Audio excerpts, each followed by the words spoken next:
তো বন্ধুরা, আজ আমরা শিখব অনুক্রম ও ধারা সম্পর্কে। ঠিক আছে? তো আজকের ভিডিওটা বেসিক্যালি ক্লাস 9-এর বন্ধুদের জন্যে, এবং আজকের টপিক হচ্ছে গিয়ে অনুক্রম ও ধারা। ঠিক আছে? তো প্রথমে আমাদেরকে বুঝতে হবে অনুক্রম কী জিনিস। তো একটা ছোট্ট উদাহরণ দেওয়া যাক। আহ, আহ, প্রথমে প্রথমে একটা খুব সহজ উদাহরণ দিই। ঠিক আছে? অনুক্রম বলতে বেসিক্যালি বোঝানো হয় সংখ্যার তালিকা। ঠিক আছে? যেমন মনে করো 1,1,1, এটা খুবই সিম্পল একটি অনুক্রম। যে অনুক্রমে প্রত্যেকটা পদ হচ্ছে গিয়ে 1। এরপরে আরও কিছু ইন্টারেস্টিং অনুক্রম দেখা যাক। ঠিক আছে? 1, -1, 1, -1, 1, ... এটা হচ্ছে গিয়ে আরেকটি অনুক্রম। এই অনুক্রমের বৈশিষ্ট্য হচ্ছে গিয়ে আহ, এই অনুক্রমের প্রথম পদ 1, এরপরে -1, 1, -1, এইভাবে জিনিসটা অল্টারনেট করতে থাকবে। ঠিক আছে? এরপরে তোমাদেরকে আরেকটা অনুক্রম দেখাই। 1, 3, 5, 7, 9। তো এই অনুক্রমটার মধ্যে আমরা দেখতে পাচ্ছি যে প্রতিটা ধাপে দুই দুই দুই করে যোগ হবে। প্রথমে 1, এরপরে 2 যোগ হয়ে 3, এরপরে 2 যোগ হয়ে 5, এরপরে 2 যোগ হয়ে 7, এরপরে 2 যোগ হয়ে 9, এইভাবে চলতে থাকবে। ঠিক আছে? এরপরে তোমাদেরকে আরেকটা অনুক্রম দেখাই। 1, 3, 6, 10, 15, 21। তো তোমরা কি খেয়াল করছো এই অনুক্রমের বিশেষ বৈশিষ্ট্য কী? এই অনুক্রমের বিশেষ বৈশিষ্ট্য হচ্ছে গিয়ে এটার প্রথম পদ হচ্ছে গিয়ে 1, দ্বিতীয় পদ হচ্ছে গিয়ে প্রথম দুইটা সংখ্যার যোগফল অর্থাৎ 1+2, তৃতীয় পদ হচ্ছে গিয়ে প্রথম তিনটে সংখ্যার যোগফল 1+2+3, চতুর্থ পদ হচ্ছে গিয়ে প্রথম চারটা সংখ্যার যোগফল। এইভাবে এনতম পদ হচ্ছে গিয়ে প্রথম এনটা সংখ্যার যোগফল। ঠিক আছে?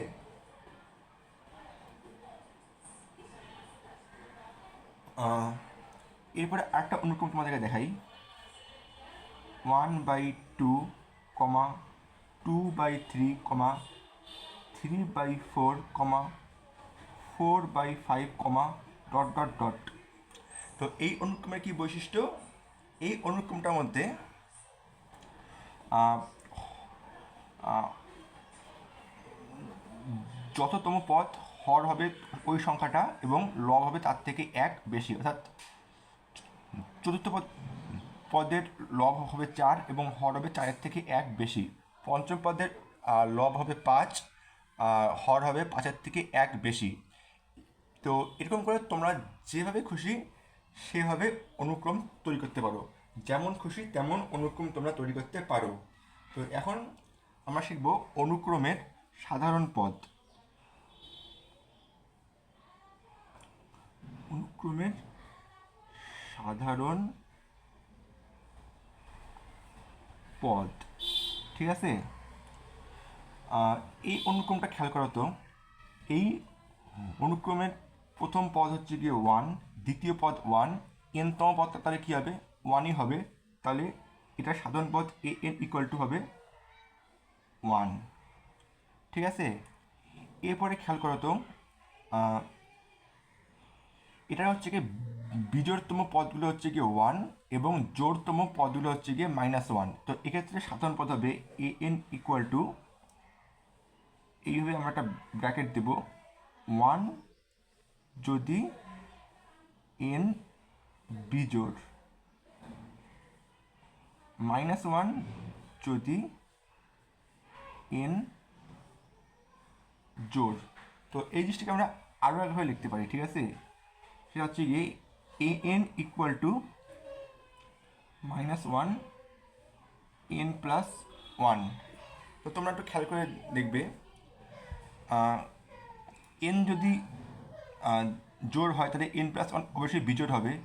সেক্ষেত্রে এন এর মানও অবশ্যই এনতম পদের মানও অবশ্যই -1 হয়ে যাচ্ছে, ঠিক আছে। তাহলে এই দ্বিতীয় অর্থাৎ সাধারণ পদ বলতে বোঝায় এমন একটা সূত্র, যে সূত্র ব্যবহার করে আমরা যে কোনো পদের মান নির্ণয় করতে পারবো, ঠিক আছে। অর্থাৎ এই সূত্রটা যদি আমরা কাজে লাগাই সেক্ষেত্রে কিন্তু আমরা সহজেই n-তম পদের মান নির্ণয় করতে পারবো। যেমন আমাদেরকে যদি বলা হয় 10তম পদের মান কত, সেক্ষেত্রে বের হয়ে যাবে 10তম পদ a10 = -1 to the power of 11 = -1। 99তম পদের মান কত, a99 = -1, 99 যোগ 1 = 1, ঠিক আছে। তো এমনি করে আমরা যে কোনোতম পদের মান আমরা সাধারণ পদ ব্যবহার করে নির্ণয় করতে পারি। এরপরে বলো তো এই ধারাটা সাধারণ পদ কী হবে। তো আমি আগেই বলেছি সাধারণ পদ বলতে বোঝায় এমন একটা সূত্র, যে সূত্র ব্যবহার করে আমরা যে কোনো পদের মান নির্ণয় করতে পারবো। এই ধারাটার ক্ষেত্রে প্রথম পদ 1 হচ্ছে গিয়ে 2 গুণন 1 -1, দ্বিতীয় পদ 3 হচ্ছে গিয়ে 2 গুণন 2 -1, এবারে 5 হচ্ছে গিয়ে 2 গুণন 3 -1, তার মানে n-তম পদ হচ্ছে গিয়ে 2 গুণন n -1। তার মানে এই ধারাটা সাধারণ পদ হচ্ছে গিয়ে 2 গুণন n -1, অর্থাৎ সাধারণ পদ বলতে বোঝায় এমন একটা সূত্র, এই সূত্র ব্যবহার করে আমরা যে কোনো পদের মান নির্ণয় করতে পারি। তো an = 2 গুণন n -1, অর্থাৎ n-তম পদ হচ্ছে গিয়ে 2 গুণন n -1। এই সূত্র ব্যবহার করে আমরা এই ধারাটার এই অনুক্রমটা যে কোনো পদের মান নির্ণয় করতে পারতেছি। তার মানে এটাই হচ্ছে গিয়ে আমাদের সাধারণ পদ, ঠিক আছে। একইভাবে এইটার ক্ষেত্রে সাধারণ পদ হবে an = 1 + 2 + ... n, ঠিক আছে। এবং পরে আমরা শিখবো যে এইটাকে যোগ করলে পাওয়া যায় n+1/2। এইটা কোত্থেকে আসলে সেটা আমরা পরে শিখবো।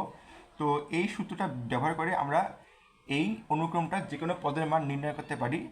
এই কারণে এই সূত্রটা হয়ে গেল আমাদের এই অনুক্রমটার সাধারণ পদ।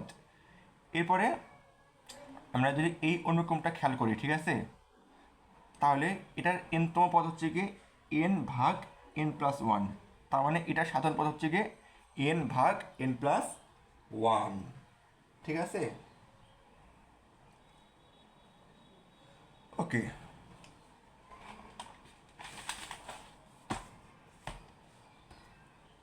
তো এরপরে আমরা শিখব অনুক্রমের প্রকারভেদ, ঠিক আছে।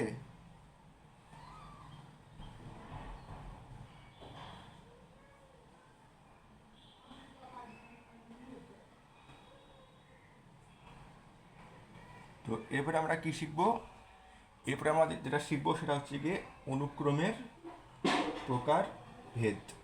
তো অনুক্রম বেসিক্যালি দুই প্রকার, সসীম অনুক্রম এবং অসীম অনুক্রম। সসীম অনুক্রম হচ্ছে গিয়ে যেই অনুক্রমের পদ সংখ্যা সসীম, আর অসীম অনুক্রম বলতে বোঝায় যেই অনুক্রমের পদ সংখ্যা অসীম, ঠিক আছে। যেমন খেয়াল করে দেখো, এই অনুক্রমটা খেয়াল করে দেখো 1 5 9 13 17 21। এই অনুক্রমটার পদ সংখ্যা কি সসীম, কারণ এই অনুক্রমটার মধ্যে মাত্র 6টা পদ আছে। কিন্তু এই অনুক্রমটা তোমরা খেয়াল করে দেখো 1, 2, 3, 4, ... এই তিনটা ডটের অর্থ হচ্ছে গিয়ে এটা অসীম পর্যন্ত চলতে থাকবে। তো এইটা হয়ে গেল একটি অসীম অনুক্রম, ঠিক আছে। অর্থাৎ এটা হচ্ছে গিয়ে সসীম অনুক্রম, আর এটা হচ্ছে কি আমাদের অসীম অনুক্রম, ঠিক আছে। এরপরে অনুক্রমের আরও দুইটা স্পেশাল ধরন আছে, সেটা হচ্ছে গিয়ে সমান্তর অনুক্রম এবং গুণোত্তর অনুক্রম, ঠিক আছে। তো সমান্তর অনুক্রম কি এবং গুণোত্তর অনুক্রম কি সেটা আমরা একটু খেয়াল করে দেখি। সমান্তর অনুক্রমে পাশাপাশি দুটি পদের বিয়োগফল সবসময় সমান হবে, ঠিক আছে। যেমন এই অনুক্রমটা তোমরা খেয়াল করে দেখো 1, 5, 9, 13, ... হ্যাঁ দেখো তো, দ্বিতীয় পদ থেকে প্রথম পদ বিয়োগ করলে কত হয়? 4 হয়। তৃতীয় পদ থেকে দ্বিতীয় পদ বিয়োগ করলে 4।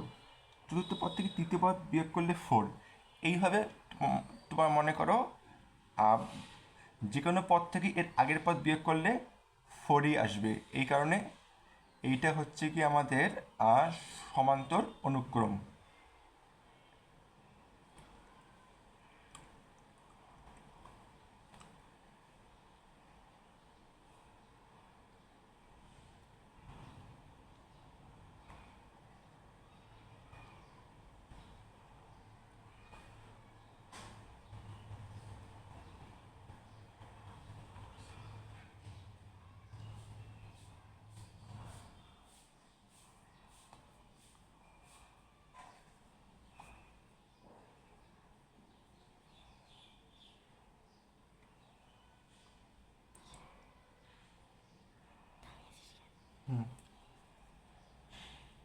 ওকে, এরপরে মনে করো আমরা যদি গুণোত্তর অনুক্রম শিখতে চাই, মনে করো 1,2,4,8,16,32, ঠিক আছে? তো এখানে খেয়াল করে দেখো তো, আমাদের অনুক্রমের প্রত্যেক পদ এর আগের পদের দ্বিগুণ না? 2 থেকে 1 ভাগ করলে হয় 2, 4 থেকে 2 ভাগ করলে হয় 2, 8 থেকে 4 ভাগ করলে হয় 2। এভাবে প্রত্যেকটা পদ দ্বিগুণ করে বাড়তেছে। এই ধরনের অনুক্রমকে বলা হয় গুণোত্তর অনুক্রম, ঠিক আছে?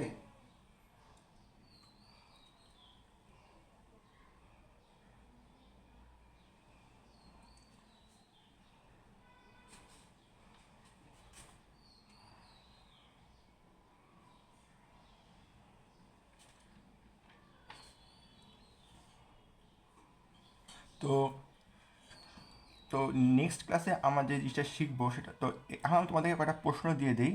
তোমাদেরকে বলতে হবে যে কোনটা সমান্তর অনুক্রম আর কোনটি গুণোত্তর অনুক্রম, ঠিক আছে? 1,9,17,25 এটা কি সমান্তর না গুণোত্তর? 2,3,4,5 এটা কি সমান্তর না গুণোত্তর, ঠিক আছে? এরপরে 20,40,80,160, এইটা সমান্তর না গুণোত্তর? এই তিনটা প্রশ্ন তোমরা সমাধান করবে। নেক্সট ক্লাসে আমরা সমান্তর অনুক্রমের বীজগণিতীয় রূপ সম্বন্ধে আলোচনা করব।